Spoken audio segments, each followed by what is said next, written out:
Hello friends, নানান ব্যঞ্জনে তোমাদের সকলকে স্বাগত জানাচ্ছি। দূরের বন্ধু, কাছের বন্ধু, দেখো আমি এখানে অল্প পাবদা মাছ নিয়েছি। এগুলোর মধ্যে এখন নুন আর হলুদ দিয়ে ভালো করে মাখিয়ে নিচ্ছি। আমি আজকে একটু পাবদা মাছের ঝাল বানাবো। তো এখন দেখো এর মধ্যে একটু সরষের তেল মাখিয়ে এখন নেব। এখন মাখিয়ে নিচ্ছি। এখন আমি আর এদিকে দেখো আদা আর জিরা আর যে কাঁচা লঙ্কাটাকে বেটে নেব। এখন মাছগুলোকে ভেজে উঠিয়ে নিচ্ছি। আমি এটা একটু কড়া করেই ভেজে নিলাম, কারণ ঝাল বানানোর সময় আবার ভেঙে যাবে সেই জন্য।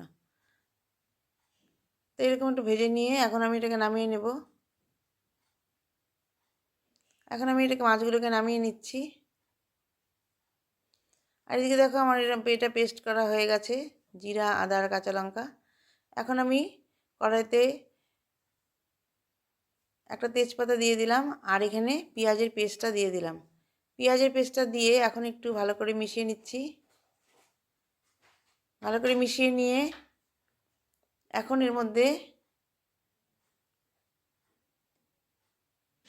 বেটে রাখা আদা কাঁচা লঙ্কা আর জিরার পেস্টটা দিয়ে দিলাম। দিয়ে এখন দেখো ভালো করে মিশিয়ে নিয়ে এখন এর মধ্যে টমেটো পেস্টটা দিয়ে দিলাম।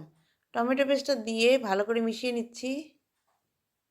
এইভাবে ভালো করে মিশিয়ে নিয়ে এখন এর মধ্যে হলুদের গুঁড়ো, লঙ্কার গুঁড়ো আর লবণ দিয়ে পেস্টটার সাথে মিশিয়ে নিলাম।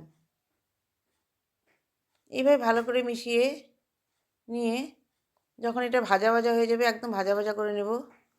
দেখো মশলাটা একদম ভাজা ভাজা হয়ে গেছে, অনেকটা ভাজা ভাজা হয়ে গেছে। এখন ভাজা ভাজা করে নিয়ে এখন এর মধ্যে আমি গরম জল করে রেখেছি।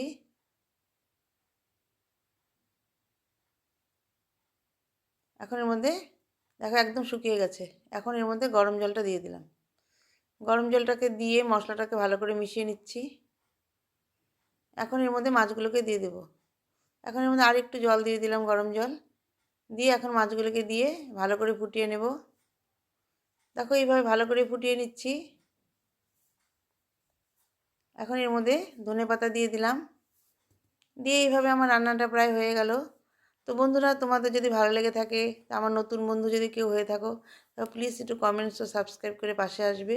আর পুরনো বন্ধুরা তোমরা সবাই প্লিজ পাশে থেকো, এবং আমিও তোমাদের পাশে আছি। কারণ আমি এখন কিছুদিন দেখতে পাচ্ছি মানে কি আমি কারোর সঙ্গে কমেন্টস করতে পারছি না। তো নমস্কার।